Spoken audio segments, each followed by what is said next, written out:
How to configure an FTP backup in Plesk. In the Websites and Domains interface of your Plesk account, click on the Backup Manager icon.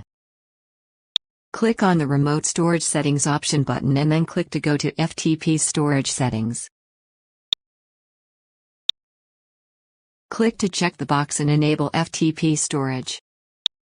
Enter your FTP domain name or IP address in the given input box. Enter the path where your backup file will be stored. You can also enter directory names such as /backups.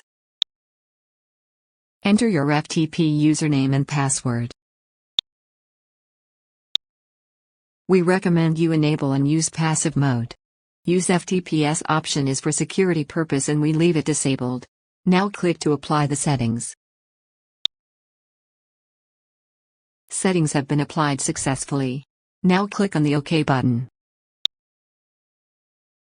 We have successfully configured an FTP's backup in our Plesk. Now we can take a backup to our remote backup server.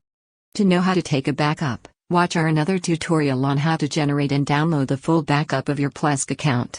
Thank you for watching.